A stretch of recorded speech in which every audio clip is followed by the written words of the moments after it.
لا نبي بعده وعلى آله وأصحابه الذين أوفوا عهده أما بعد فأعوذ بالله من الشيطان الرجيم بسم الله الرحمن الرحيم والعصر إن الإنسان لفي خسر إلا الذين آمنوا وعملوا الصالحات وتواصوا بالحق وتواصوا بالصبر اللهم صل على محمد وعلى آل محمد كما صليت على إبراهيم وعلى آل إبراهيم إنك حميد مجيد اللهم بارك على محمد وعلى آل محمد كما باركت على إبراهيم وعلى آل إبراهيم إنك حميد مجيد۔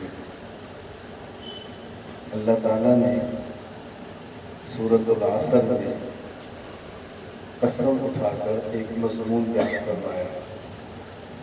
ایک بات یہ نشین فرما لیں کہ عربی ادب میں قسم ہمیشہ تاکید کے لیے نہیں ہوتی۔ بس اوقات قسم ایک دعوے پر بطور دلیل کی ہوتی ہے۔ یہ بہت اچھی لگا اس عنوان کو جو نشین فرمایا۔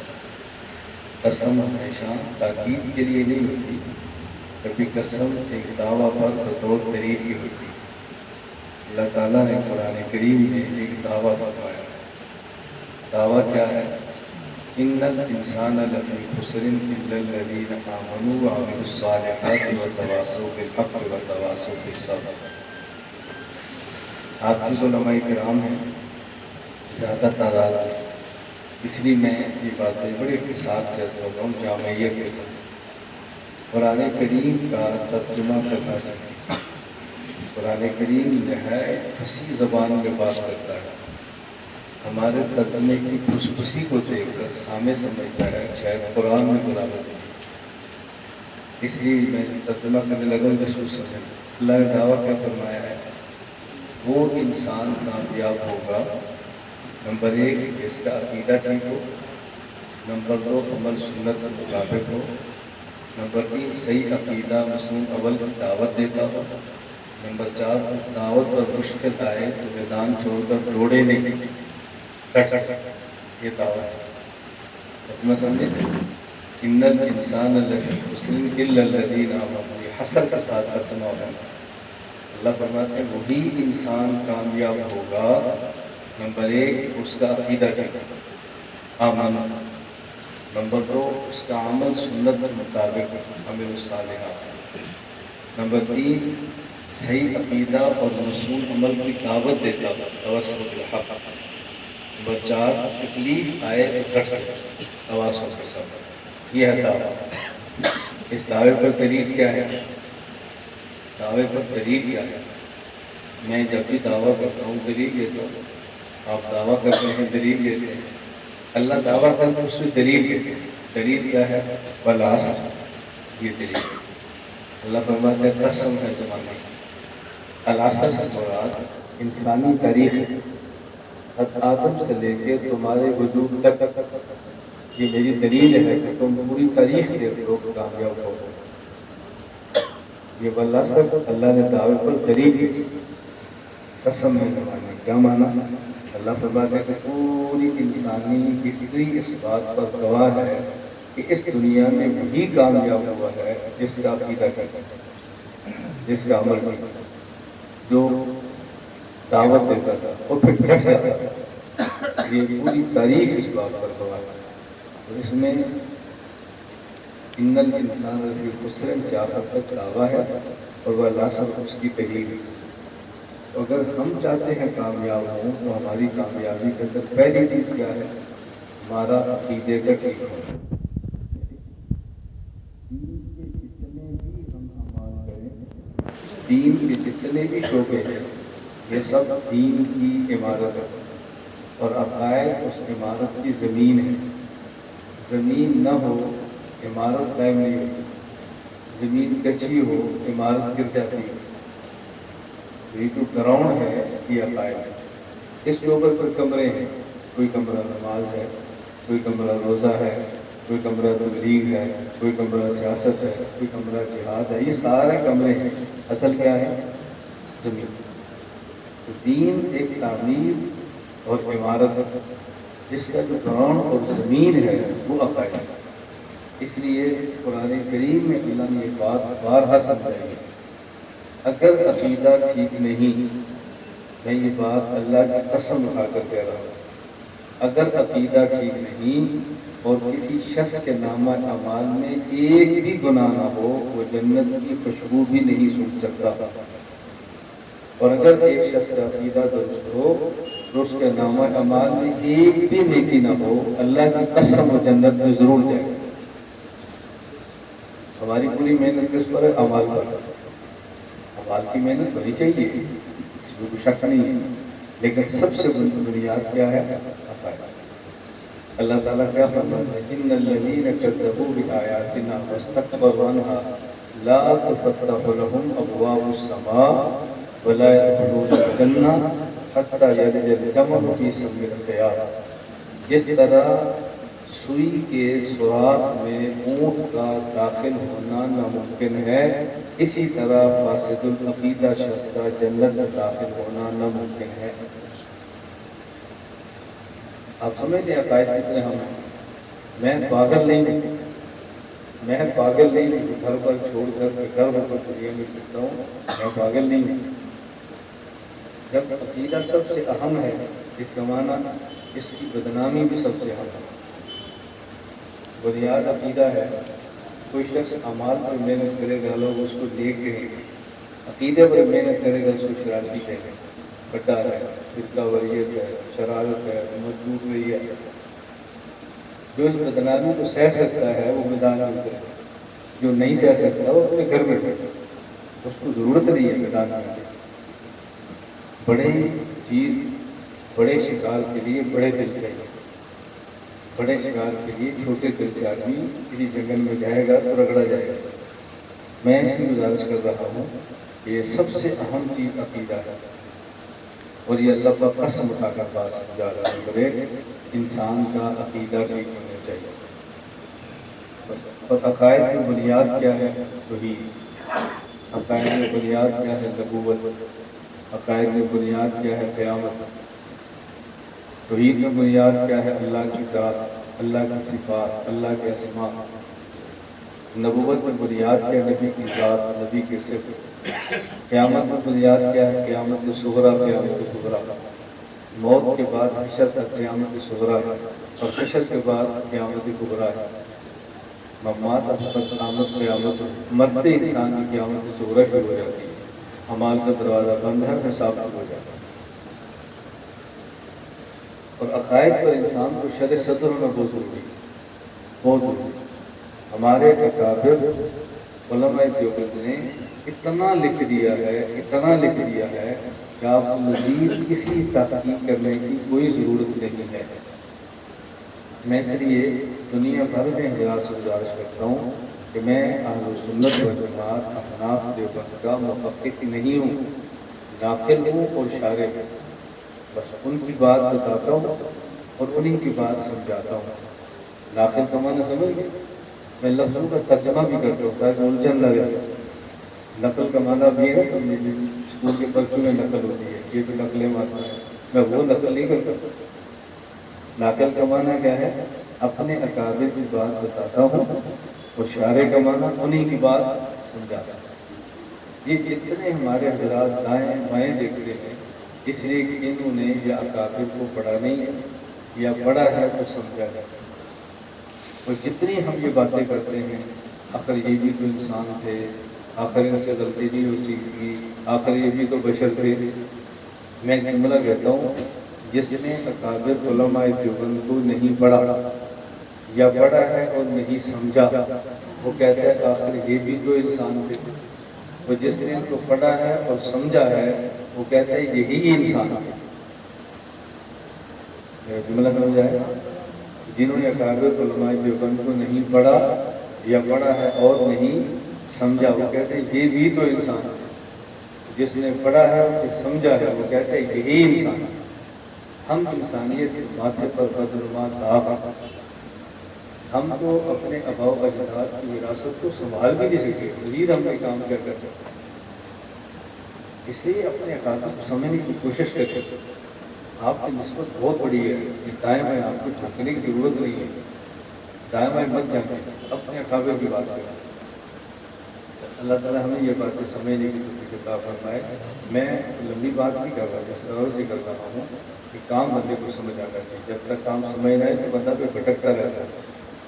نمبر 1 ہمارے عقائد، اس کو سمجھیں۔ نمبر 2 مسنون عمل، عمل صالح کا معنی کیا ہے؟ مسنون۔ میں نے آج یہاں نیپالی مسجد میں عوام الناس سے بطور خاص علماء بھی تھے، میں نے کہا تھا کہ سنت کا معنی سمجھیں اور بدعت کا معنی سمجھیں، کبھی الجھن نہیں کی۔ سنت کا معنی ہے رسول اللہ صلی اللہ علیہ وسلم سے محبت کرنا جیسے حضور کی خواہش ہے، اور بدعت کا معنی حضور سے خود محبت کرنا جیسے ہماری خواہش ہے۔ جیسے میں آپ کے پاس آیا ہوں تو آپ کہتے ہیں میں آپ سے بڑی محبت کرتا ہوں، لیکن تو پھر آپ کھانا کھلاتے ہیں جو آپ چاہتے ہیں، ایک ہے کہ مجھے کھانا کھلاتے ہیں جو میں چاہتا ہوں، آپ مجھے کھانا کھلائیں جو میں چاہتا ہوں، ایک یہ محبت ہے، مجھے کھلائیں جو آپ چاہتے ہیں۔ آپ کو کہتے ہیں اس میں کون سی محبت ہوگی، کون سی بدعت ہوگی؟ میں اس لیے کہتا ہوں کہ ہم مبتدئین کو یہ نہیں کہتے کہ عاشق رسول ہیں، ہم کہتے ہیں عاشق ہیں، لیکن یہ عشق کرتے ہیں جیسے خود چاہتے ہیں، اور ہم بھی عاشق ہیں، ہم عشق کیسے کرتے ہیں جیسے حضور چاہتے ہیں صلی اللہ علیہ وسلم۔ مجھ سے ایک ساتھی نے کہا یہ اذان سے پہلے علماء دیوبند الصلاۃ والسلام علیک یا رسول اللہ کیوں نہیں پڑھتے؟ میں نے کہا اس لیے کہ ہم عاشق رسول ہیں، اس لیے کہ ہم دلیل ہے نا، کیوں نہیں پڑھتے؟ اس لیے کہ ہم عاشق رسول ہیں۔ ابھی وہ کیسے؟ میں نے کہا میں ایک مثال دیتا ہوں، میں کہتا ہوں کبھی پہلے مثال دیتے ہیں پھر عقیدہ ہو جاتا ہے، مثال سمجھ آئے تو عقیدہ جلدی ہو جاتا ہے۔ آج اسکول میں گئے ہیں اور ہیڈ ماسٹر صاحب کو ملے ہیں، اپنا ٹیچر صاحب کو ملے ہیں، کہتے ہیں وہ تو بھی چلے گئے باہر، تو بچے کو ہیڈ ماسٹر صاحب بھیجتے ہیں کہ جاؤ وہ ٹیچر کو بلا کر لاتا، تو بچہ دوڑ کر پیچھے، تو کوئی بندہ اس ٹیچر سے کہتا ہے کہ سر جی وہ بچہ آپ کے پیچھے آ رہا ہے، تو مجھے دیکھتے ہیں بیٹا کیا بات ہے، وہ قریب آ کر کہتے ہیں سر جی آپ کو ہیڈ ماسٹر صاحب بلا رہے ہیں، تو بچے وہ ماسٹر کہتا ہے تو مجھے آواز نہیں دیتا تھا۔ اس اسکول ماسٹر کا نام تھا غلام رسول، کیا تھا؟ تو بچہ کہتا ہے نہیں آپ تو میرے سر ہیں، تو سر کو دور سے پکارنا آواز دینا یہ ادب کے خلاف۔ میں نے کہا غلام رسول ہو اور اسکول ٹیچر ہو، اس کو دور سے آواز دینا ادب کے خلاف ہے، اور خود رسول کو دور سے آواز دینا یہ ادب کے خلاف ہے۔ ہم ایسے عاشق ہیں کہ ہمارا سر غلام رسول ہو تو اس کو دور سے نہیں کہتے وہ غلام رسول، تو ہم حضور کو کیسے کہتے ہیں کہ وہ رسول اللہ صلی اللہ علیہ وسلم؟ اس لیے کہ ہم کون ہیں؟ بولو۔ اور بڑے کو دور سے آواز دینا یہ ادب کے خلاف۔ اب لوگ کہتے ہیں پھر آپ نماز پڑھتے ہو؟ جی۔ تشہد میں بیٹھتے ہو؟ جی۔ تو آپ کیا پڑھتے ہو؟ السلام علیکم ایھا النبی، تو تم ہو گے نا مستعفی۔ ہم نے اذان سے پہلے یا رسول اللہ کہہ دیا، تم نماز میں ایھا النبی، دونوں ایک جیسے ہو گئے۔ ہم نے کہا نہیں فرق ہے۔ رسول اللہ صلی اللہ علیہ وسلم معراج پہ گئے تو حضور مہمان تھے، اللہ مہمان میزبان کے گھر کچھ لے کر جاتا تھا، میں بھی لے کر آیا، ادھر میں کچھ ہی لایا، میں نے کتابیں پیش کی ہیں، میں نے ان کا بھی سیٹ کر رکھا، میں نے کہا ان کو پیش کر کے میں ایسا مہمان ہوں جو بے برکت ہو، ظاہر ہے میں وہی لاؤں گا جو میری فیکٹری مال تیار ہو۔ تو آپ کی آئی بھی مولوی صاحب کو لائے بازار سے مٹھائی، میں مولوی کس بات ہے؟ بات سمجھ آ رہی؟ میں وہ مال لاؤں گا جو میرے پاس ہے، میری ایک طبیعت ہے، وہ آپ پاس ساتھ لیں گے تو پھر سب لیں گے، میرا ایک مزاج ہے۔ مثلا جی مجھے کہنا جی ہماری مٹھائی کی دکان ہے، میں کیا کہوں؟ میں کیا کہوں بھائی آپ کہتے ہیں حضرت یہ ڈبہ ہے، کیوں بھائی ہماری دکان ہے، یہ تو سمجھ آ رہی ہے میری مٹھائی کی دکان ہے، تو پورا نیپال بھرا پڑے گا، آپ کی کیا ہو گیا بھائی؟ یہی بات سمجھ آئی؟ میں آپ کو کہتا ہوں میں مصنف، کیا ہوگا کہ کہتے ہیں جی کتاب کیوں کہ میں مصنف، یہ بات سمجھ آتی ہے؟ اس لیے آپ میرے مجھ سے ملیں گے تو اپنا تعارف نہیں کرائیں گے انشاءاللہ، آپ سکون سے اپنا نام بتائیں۔ میرے پاس ساتھ استنبول آئے، وہ ساتھ 3 اور بھی تھے، کہتے ہیں کہ یہ قریب ان کی مارکیٹ ہے، میں نے کہا مجھے کیوں بتایا، مجھے کیوں بتایا؟ میں نے بغیر مارکیٹ کے آپ کو کھانا کھلایا ہے، مہمان سے مت کھانا۔ مارکیٹ کا معنی یہ تھا جو کہ مارکیٹ کا مال ساتھ لے کر آئے، کہتے ہیں قبول فرمائیں کیونکہ ہماری مارکیٹ ہے۔ بتا دیں کیا میری مارکیٹ یہ کیا ہوا؟ سمجھ آ رہی بات؟ میں پشاور گیا، میں کہ حکیم صاحب ملنے کے لیے آئے کہ میرا وزٹنگ کارڈ آ گیا۔ میں نے کہا کس بات میں حکیم، میں نے کہا میرے پاس آ گیا، ہمارے پاس آتے اور آپ کہتے ہیں مولانا صاحب یہ میرا گاؤ زبان جواہر عمری ہے۔ کیوں بھائی؟ میں حکیم ہوں، آپ دماغی کام کرتے ہیں، اس کو کھایا کریں۔ میں جب اگلے سال پشاور آتا خود پوچھتا وہ حکیم صاحب کدھر ہیں؟ تیرا وزٹنگ کارڈ اٹھا کر میں پوچھوں، اگلے سال پھر پوچھوں بھی حکیم صاحب کی طرح ایک وزٹنگ کارڈ اور لیں۔ کیسے ساتھ لوگ وہاں؟ سمجھ آ رہی میری بات؟ نبی پاک صلی اللہ علیہ وسلم مہمان بنتے تھے۔ محمد کیا لائے صلی اللہ علیہ وسلم؟ کیا لائے؟ التحیات للہ والصلوات والطیبات۔ ترجمہ سمجھو، ترجمہ تاکہ تمہیں سمجھ آئے تحفہ کیا ہے۔ التحیات للہ والصلوات والطیبات، اے اللہ التحیات میری، حضور التحیات میری زبانی عبادت آپ کے لیے، والصلوات میری بدنی عبادت آپ کے لیے، والطیبات میری والی عبادت آپ کے لیے۔ میرا سب کچھ ہی آپ کا ہے، میں نے اور کیا لانا؟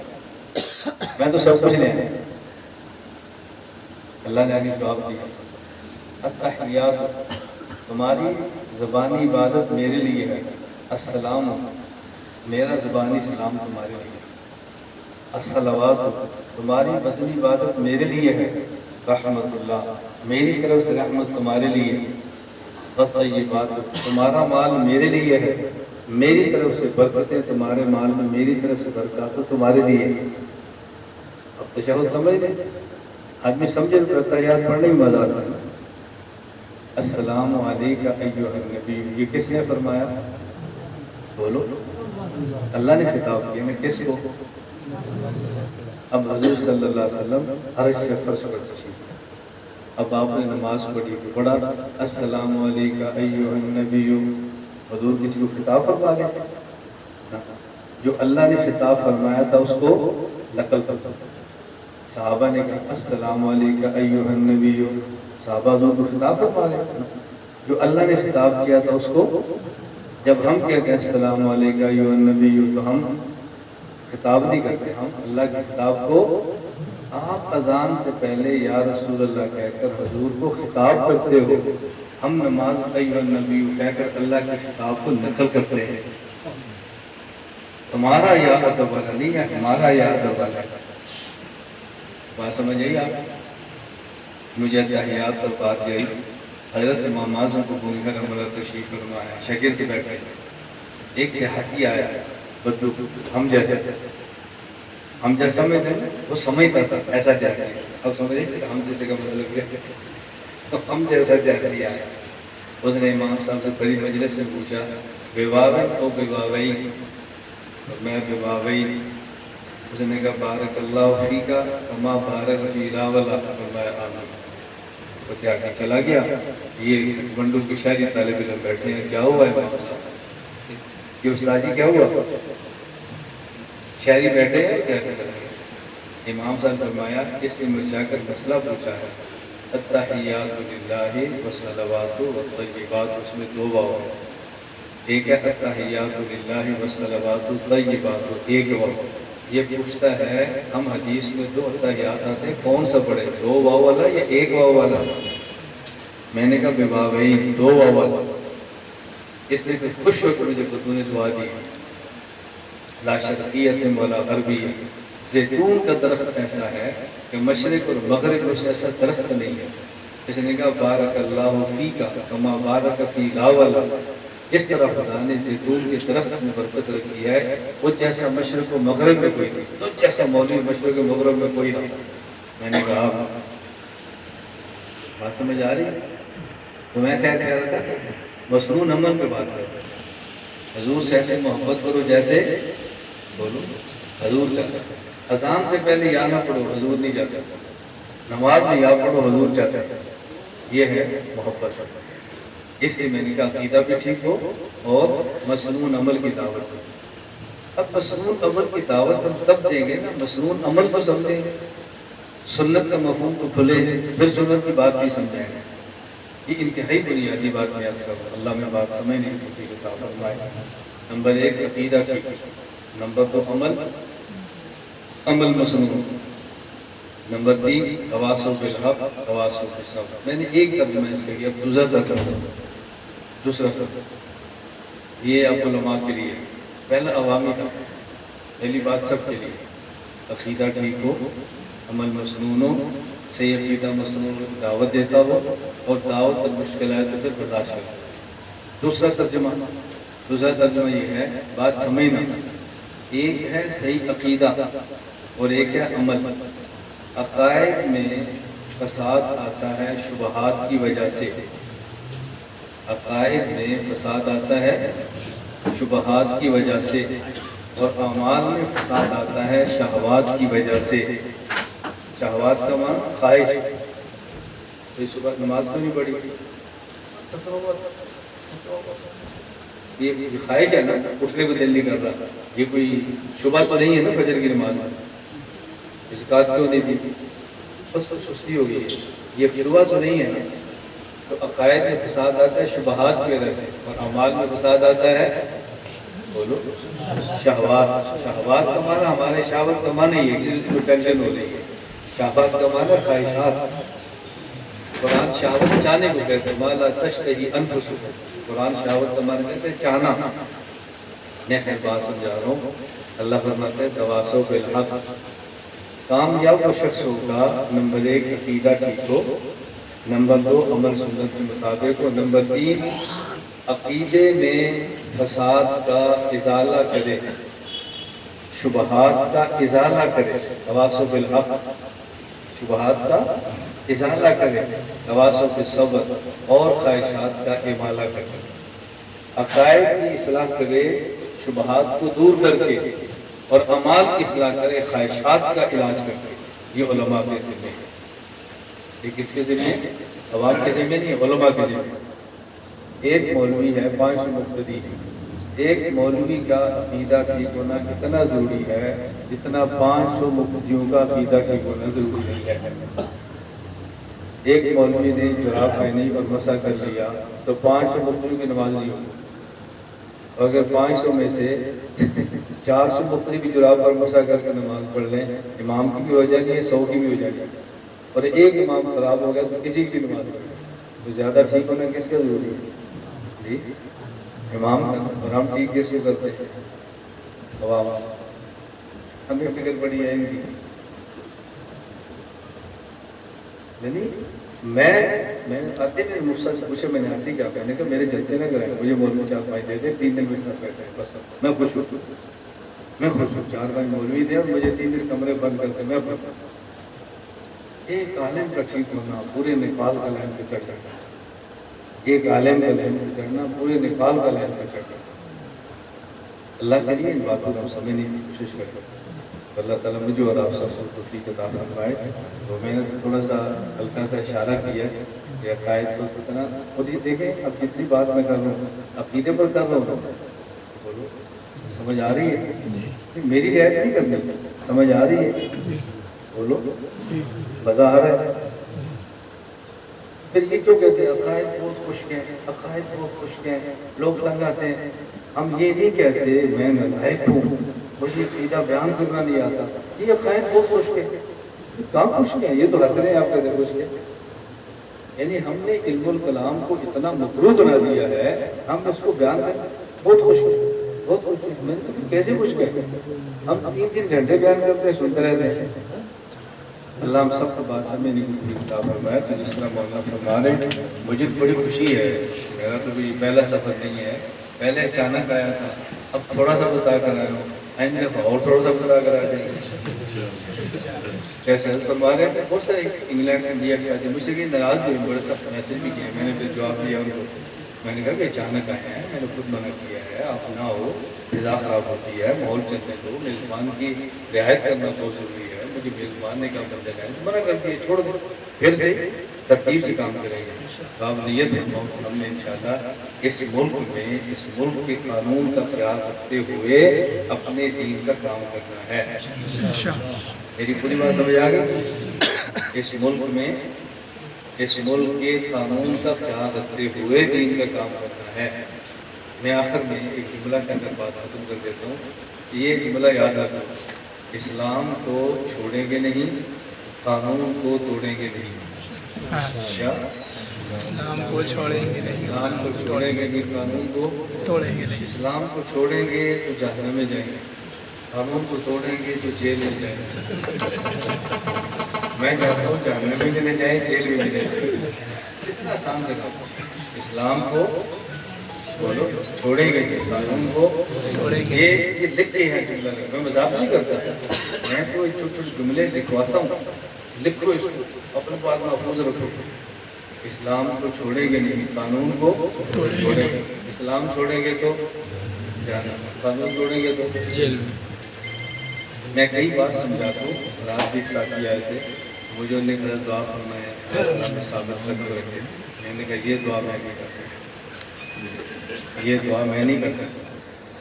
امی عائشہ رضی اللہ تعالیٰ نے پوچھا یا رسول اللہ اگر مجھے پتہ چل جائے فلاں رات لیلۃ القدر ہے میں کون سی دعا مانگوں؟ فرمایا یہ دعا مانگ اللہم انک عفو تحب العفو فاعف عنی. خود میری بیوی مجھے کہنے لگی کہ ہم نے آپ سے سنا ہے استقامت کی دعا نہیں کرتے، ثابت قدمی کی دعا نہیں کرتے. میں نے کہا قرآن میں ہے، اس دعاؤں کا خاص محل ہے. میں جلسے سے فارغ ہوا، جلسے اس طرح کری ہوتے اور بڑے جلسے ہوتے ہیں. جلسے کے بعد ایک ساتھی خوش ہو کر کہتے ہیں اللہ آپ کو استقامت عطا فرمائے. یہ دعا تو واپس لے یہ واپس دے. کیا مطلب؟ میں نے کہا دعا کا مفہوم میں بتا دیتا ہوں، آپ فیصلہ کرو کہ آپ میری دعا قبول کریں. ایک یہ ہے ابھی جو میں نے بیان کیا ہے، اس پر مجھے پولیس پکڑے، پھر مجھے مارے، پھر جیل لے کر جائے، میں باہر نکلوں پھر یہ بیان کروں. یہ استقامت ہے. یہ کیا ہے؟ استقامت. یہ جو میں نے بیان کیا ہے، اس بیان کے بعد لوگ مجھے عزت دیں، مجھے کھانا دیں، مجھے پیسہ دیں، پھر یہ بیان کروں. آپ بتاؤ کون سا بیان کروانا؟ وہ پہلے والا استقامت والا اور دوسرے والا عافیت. تو میں استقامت کی دعائیں نہیں کرتا، میں عافیت کی دعا. اس لیے کہ ہم کمزور لوگ سارے شیخ الہند نہیں ہوتے، سارے حسین آباد نہیں ہوتے. اپنی اوقات کے مطابق کریں، اس میں سہولت ہے. جتنا سیر سکتے ہوتا ہے چاہتے. تو میری آپ سے گزارش ہے، میں پورے بیان کا خلاصہ کر دیں تو بات آپ کے ذہن میں آ جائے میں نے بات کیا کرنا ہے. یہ ذہن میں رکھ لو. پہلی بات کیا ہے؟ میں خلاصہ کر دوں، یہ ذہن میں رکھ لو. اسلام ایک مکمل عمارت ہے جس کی بنیاد عقائد والی زمین ہے. یہ ٹھیک ہوگی، اوپر والی عمارت رہے گی. یہ ٹھیک نہ ہوئی عمارت نہیں ہے. نمبر 2، علماء کی ذمہ داری ہے کہ عقائد سمجھیں، دلائل سے شبہات کو دور کریں. اور تیسری میں نے گزارش کی ہے کہ ذہن بنا لو کہ ہم اسلام کو چھوڑیں گے نہیں اور قانون کو چھوڑیں گے. اور چوتھی میں نے گزارش کی ہے میرے لیے دعا کیا کرو اللہ تعالیٰ اس سے عافیت کے ساتھ کام کرے. آپ چاہتے ہیں کہ میں آپ کے لیے دعا کر دیتا ہوں اللہ ان سے استقامت سے کام کرے. جو مجھے دعا پسند ہے میں نے آپ کو کہہ دیا، جو آپ کو پسند ہے ہمیشہ عافیت کی دعا کیا کریں. ہم بہت عافیت کی دعا کریں. اور آپ یقین فرمائیں میں واقعتاً آپ کی قدر کرتا ہوں، وہ دل سے عزت کرتا ہوں کہ آپ اس ملک میں رہ کر اپنی ہمت کے مطابق دین کا کام کرتے ہیں. کرنا تو اتنا ہی ہے نا، جتنی ہمت ہے، جتنے اسباب ہے، جتنے مسائل اتنا ہی کرتے ہیں. یہ بہت بڑی ہمت ہے آپ. اللہ تعالیٰ آپ کو اپنی شان کے مطابق اجر عطا فرمائے. جب میں نے کل بھی گزارش کی، آج بھی گزارش کی، پھر گزارش کرتا ہوں بس اپنا ذہن بنا لو. یہ تزکیہ ہے، تصدیق و تعلیم ہے، مدارس ہیں، خانقاہیں ہیں، اور یہ سیاست ہے، یہ سب دین کے شعبے ہیں. تبلیغ ہے، سب دین کے شعبے ہیں. ہم نے کسی ایک شعبے کی بات نہیں کرنی بلکہ ہم نے مکمل دین کی بات کرنی ہے. وآخر دعوانا الحمدللہ رب العالمین. الحمدللہ رب العالمین. والصلاة والسلام على رسوله وعلى آله وصحبه أجمعين.